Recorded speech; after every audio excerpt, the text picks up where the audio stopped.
तो सब लोग अपनी आंखें बंद कर लेंगे, दोनों हथेलियां खुली घुटनों के ऊपर।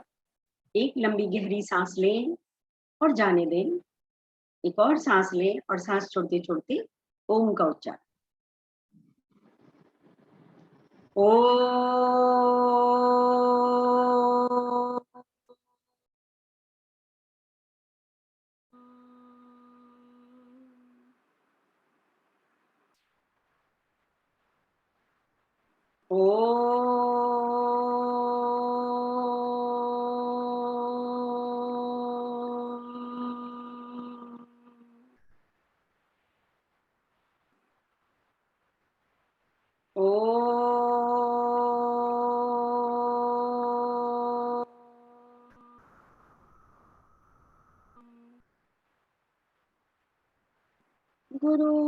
गुरुर्ब्रह्मा गुरुर्विष्णु गुरुर्देवो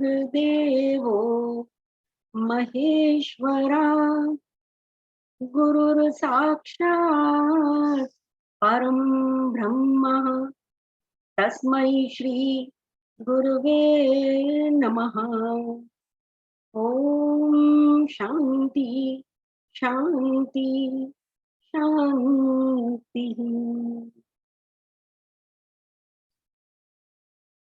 जय गुरुदेव।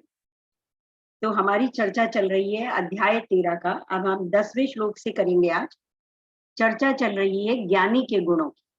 भक्तों के तो उन्होंने पहले 35 गुण बताए थे और ये कहा था कि 35 गुण में से अगर एक भी गुण भक्त के अंदर आ जाए तो 34 डील ऐसी है कि 34 फ्री।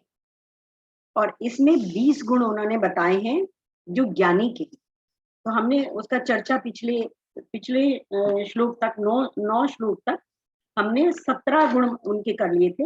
हम खाली नाम लेके गुणों की आगे बात करते हैं और आगे चलते हैं।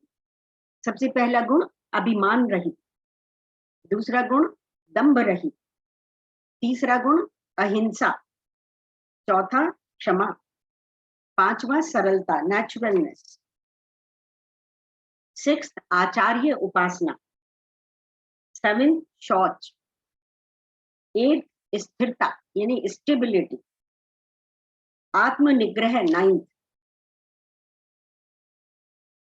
और 10th है इंद्रियों के विषयों से वैराग्य। 11वां है अहंकार का अभाव और 12वां है जन्म, 13वां है उन्नति, 14th है बीमारी, 15th है जरा, 16th है मृत्यु। इस तरीके से ये 17 है, एक कहीं को इधर उधर मिसप्लेस हो गया है बोलने में। तो आज हम करेंगे 13वें अध्याय का 10वां श्लोक। नित्यम च समचित्तत्वम् इष्ट अनिष्ट उपपत्तिषु मयि च अनन्य योगेन भक्ति अव्यभिचारिणी। आसक्ति का न होना, आसक्ति मीन्स अटैचमेंट का न होना, पुत्र स्त्री घर धन आदि में लगाव न होना, तब प्रिय और अप्रिय की प्राप्ति में सदा चित्त का सम रहना। In English, non attachment, non infatuation with son, wife और home, and constant balance of mind and desirable and undesirable happiness. इस श्लोक में कृष्ण जी ज्ञानी के 3 और गुणों पर प्रकाश डाल रहे हैं। आसक्ति का ना होना मीन्स मुक्ति का एकमात्र नुस्खा है ये, अच्छी वस्तु व्यक्ति तथा स्थितियों से युक्त हो जाओ तो छोटी तथा बेकार की वस्तुओं से मुक्त हो जाओगे। सारे दुखों की जड़ आसक्ति है। शब्दों को गहराई से देखने वालों के लिए यहाँ यह बताना जरूरी है कि संस्कृत में असक्ति, आसक्ति में तो आम वाला बड़ा आ आता है और असक्ति संस्कृत शब्द है जिसमें अ से अनार वाला आ आता है।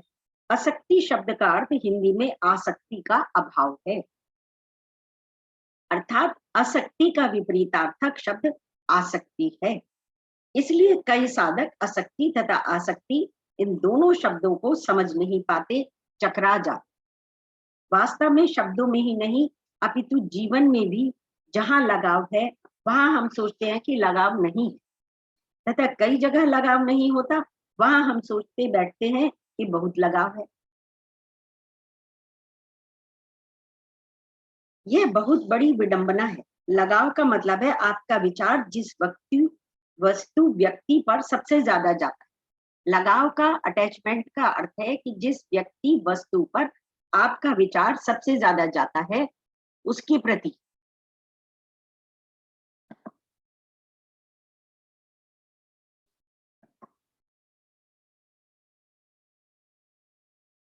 इस दृष्टि से हमारा विचार अपने दुश्मनों के प्रति सबसे ज्यादा जाता है।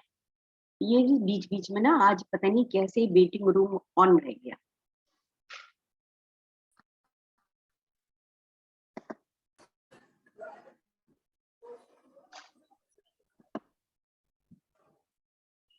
क्या ये सच नहीं है कि शरीर के उस अंग पर आपका सबसे ज्यादा सोचते हैं जो दर्द देता है? तो जिस व्यक्ति, वस्तु, स्थिति पर आपका विचार बेतरतीब बिना सोचे समझे जाता है उसी से सबसे ज्यादा अटैचमेंट कहा जाता है, उसी से सबसे ज्यादा लगाव हुआ। जो शत्रु है, जिससे आपकी नहीं बनती, उसके प्रति बार बार जाने अनजाने आपका विचार उधर जाता। 14वां गुण है स्त्री, पुत्र, घर, धन आदि में लगाव न होना। इस गुण में लगाव के विचार को और अधिक स्पष्ट किया गया है।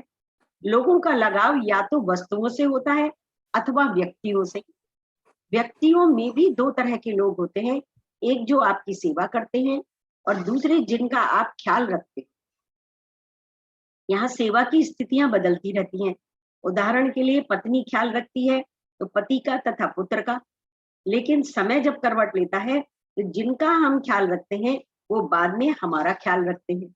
उदाहरण के लिए शुरू में पिता पुत्र का ख्याल रखता है तथा जीवन के अंतिम क्षणों में यह अपेक्षा की जाती है कि पिता का ख्याल पुत्र रखे, इत्यादि इत्यादि। ज्ञानी वह है जो इन सब वस्तुओं, व्यक्तियों के होने के बावजूद भी इन सब से लगाव रहित होता है। 15वां गुण प्रिय और अप्रिय की प्राप्ति में सदा चित्त का सम रहना। आम शब्दों में कहा जाए तो जो भी परिणाम हो उसे प्रसाद स्वरूप में स्वीकार करें। आप जब मंदिर जाते हैं तो वहां जो भी प्रसाद मिले, अच्छा या बुरा, थोड़ा या अधिक, आप उसे सिर माथे पर रखते हैं। इसी तरह से ज्ञानी भी हर स्थिति में भीतर से शांत रहता है और जो भी फल उसे मिल रहा है, जो भी प्रसाद मिल रहा है, वो उसे सर माथे पर लेता है, बिना आर्ग्यूमेंट्स के, बिना परेशान। श्लोक नंबर 11। विविक्त देशः सेवित्वम् अरतिः जन संसदि अध्यात्म ज्ञान नित्यत्वम् तत्व ज्ञान अर्थ दर्शनम एतत् ज्ञानम इति प्रोक्तम अज्ञानम यत् अतः अन्यथा। ये संधि विच्छेद करके पढ़ रही हूँ, बहुत लंबे लंबे वर्ड्स हैं इसलिए। तो 11 और 12 दोनों ही हो गए हैं इसमें। तो हम मीनिंग कर रहे हैं 11 का। मुझ में अनन्य योग द्वारा अनुशासित भक्ति तथा एकांत स्थान में रहना जन समुदाय से Apriti. In English, unswerving devotion to me by steadfast yoga, resorting to solitary place and distaste for crowd of people। Krishna ji ज्ञानी के 3 और गुणों पर इस श्लोक में चर्चा करते हुए कहते हैं, मुझ में अनन्य योग द्वारा अनुशासित भक्ति। ज्ञान तथा भक्ति में कोई भेद नहीं है। ज्ञान और भक्ति साइकिल के 2 पैडल हैं, जिनका प्रयोग साइकिल के 2 पैडल है, जिनका प्रयोग साथ साथ करना पड़ता है। इस गुण में 4 शब्द हैं, चारों विचारणीय हैं। मुझ में, जब भी कोई ब्रह्मज्ञानी मनुष्य मैं, मेरा तथा मुझ में इत्यादि शब्द का प्रयोग करता है तो उसका तात्पर्य आत्मा से लिया जाना चाहिए। ब्रह्मज्ञानी धन, तन, मन तथा बुद्धि में निर्लिप्त हो गया है। वह आत्म स्थिति में है। इसलिए मैं शब्द अहंकार का प्रतीक नहीं अपितु आत्मा का प्रतीक है। अनन्य योग, योग केवल अनन्य भाव से ही हो सकता है। अनन्य अर्थात कुछ और या अन्य नहीं। आप सरकारी नौकरी भी करते हो तो आपसे अनन्य भाव की अपेक्षा की जाती है। यदि दूसरी नौकरी करते हो तो वह दंडनीय हो जाता है। इसी तरह अध्यात्म में भी आपसे अनन्य भक्ति की अपेक्षा की जाती है। अनुशासित, भाव में बिना सोचे बहने का नाम भक्ति नहीं है, अपितु एक विशिष्ट अनुशासन से जीने की कला है।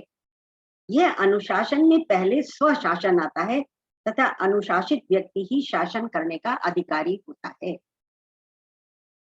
जब हम अनुशासित हो जाते हैं, नियम पूर्वक कार्य करते हैं, तो वही व्यक्ति अध्यात्म का भी निर्वहन कर पाता है।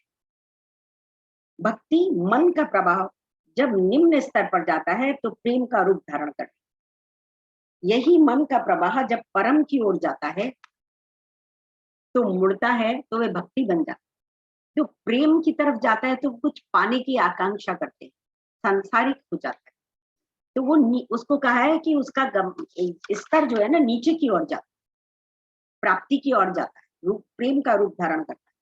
परंतु जब वो ऊपर की ओर मुड़ता है, प्रवाह जब परम की ओर मुड़ता है तो भक्ति बन जाता है। वह देश भक्ति हो, गुरु भक्ति हो या फिर माता पिता की भक्ति हो इत्यादि। 100 बातों की एक बात कि ज्ञानी जब किसी श्रेष्ठ अथवा श्रेष्ठतम लक्ष्य की ओर बढ़ता है तो उस कार्य को भक्ति भाव, अनन्य भाव तथा अनुशासित होकर करता है। नियम पूर्वक करना पड़ता है, बहुत श्रद्धा से, बड़े प्रेम से, पूर्ण समर्पण से।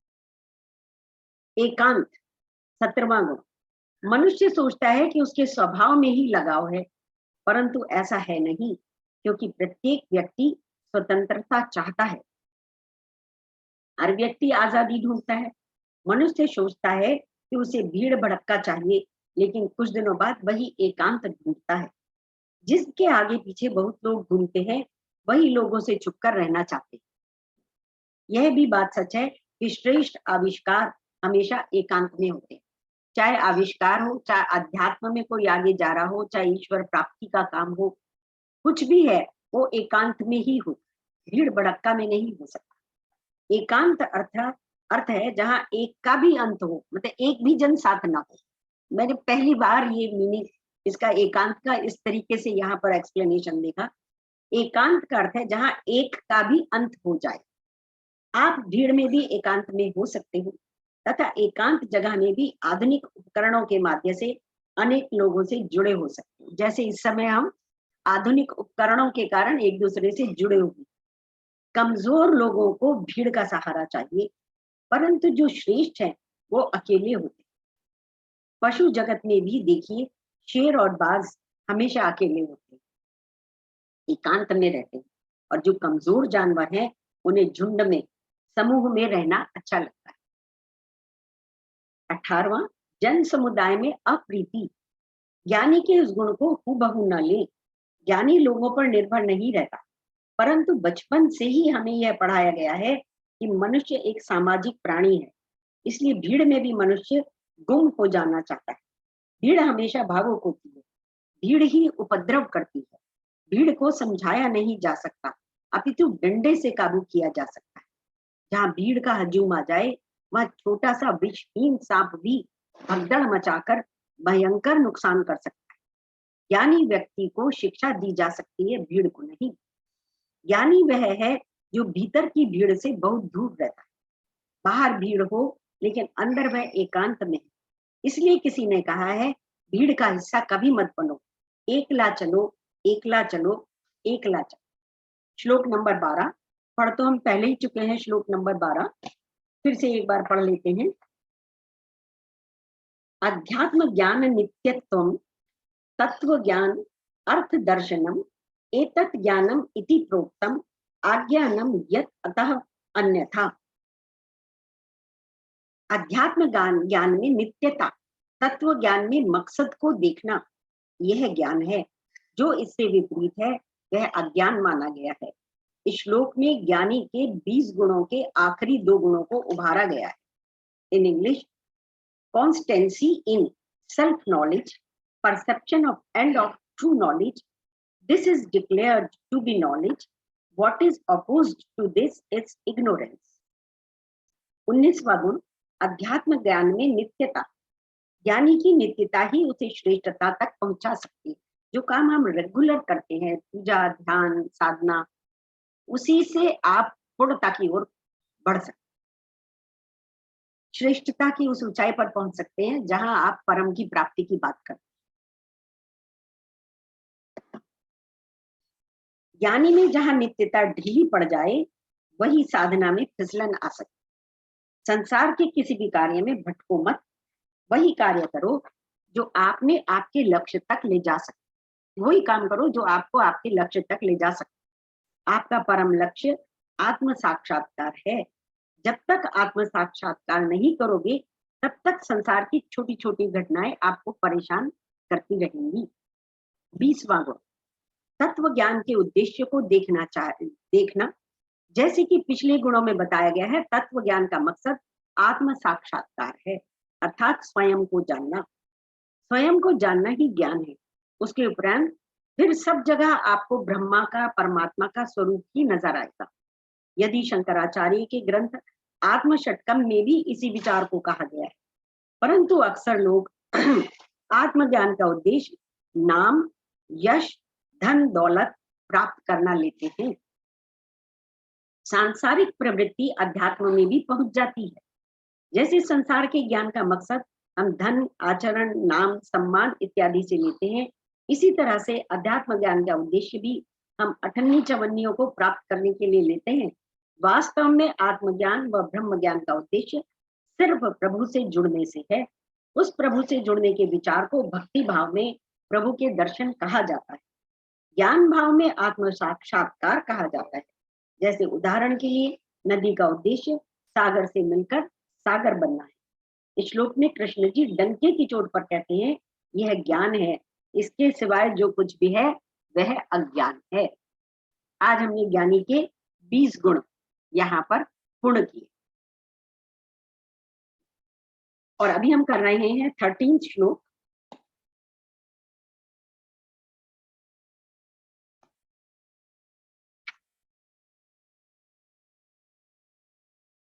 ज्ञेयं यत् त्वत् प्रवक्ष्यामि यन् ज्ञात्वा मृतं मश्नुते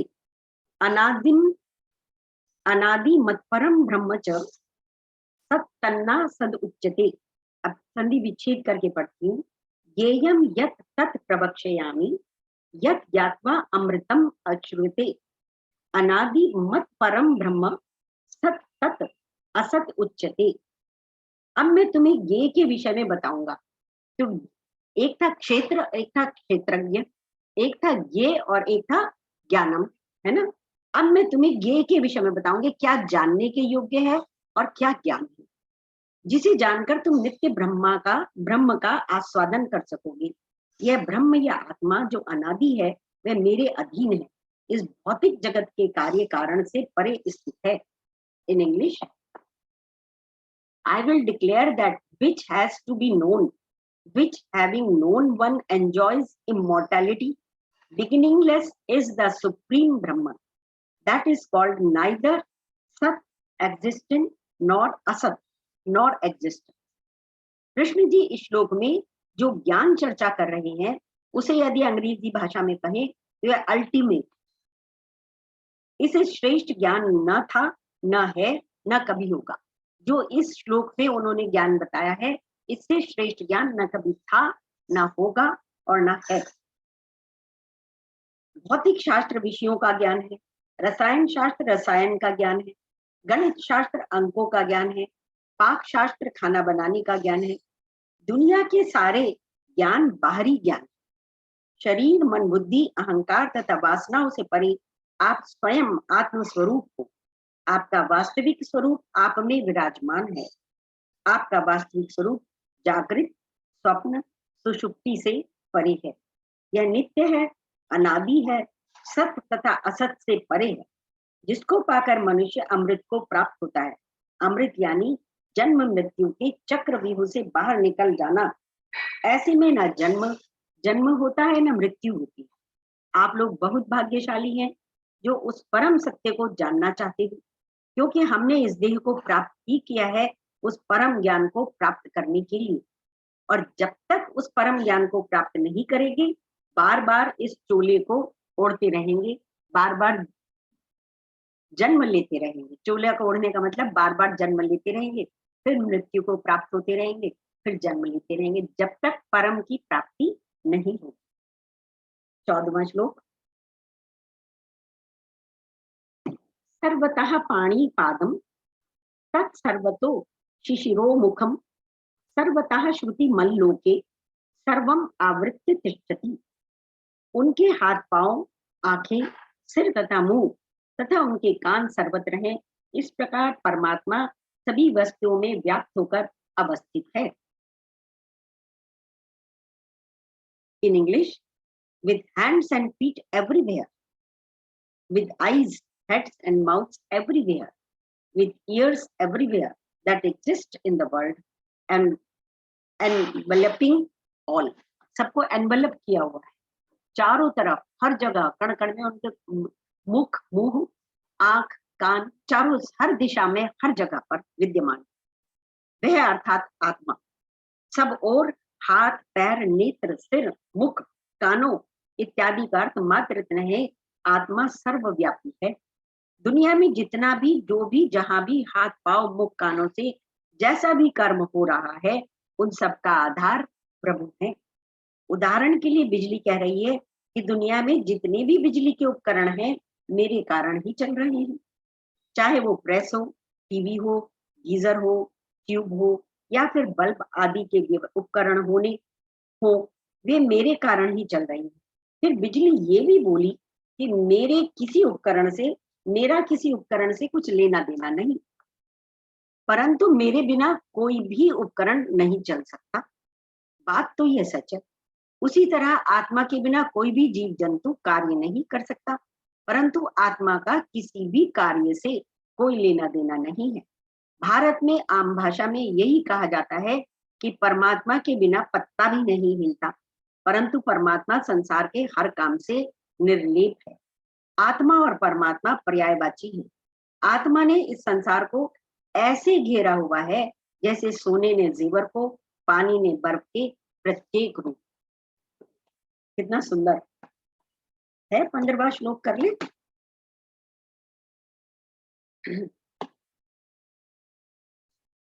सर्वेन्द्रिय गुणाभासम सर्वेन्द्रिय विवर्जितम असक्तम सर्वभृंग चैव निर्गुणम गुण भोक्तृम च। परमात्मा समस्त इंद्रियों के मूल स्रोत हैं, फिर भी वे इंद्रियों से रहित। वे समस्त जीवों के पालन करता होकर भी अनासक्त हैं। वे प्रकृति के गुणों से परे हैं, फिर भी वे भौतिक प्रकृति के समस्त गुणों के स्वामी हैं। In English, shining by the functions of all the senses, without any senses, unattached yet supporting all, devoid of gunas qualities and enjoying the gunas। Krishna ji आगे कहते हैं कि परमात्मा, प्रभु और आत्मा जो भी नाम दे दो, सारे जगत का आधार है। आत्मा समुद्र है, जगत लहरे। आत्मा खेत है, जगत फसल। आत्मा लोहा है, जगत लोहे का बर्तन। आत्मा सारी इंद्रियों का आधार है, परंतु स्वयं इंद्रियों से रहित है।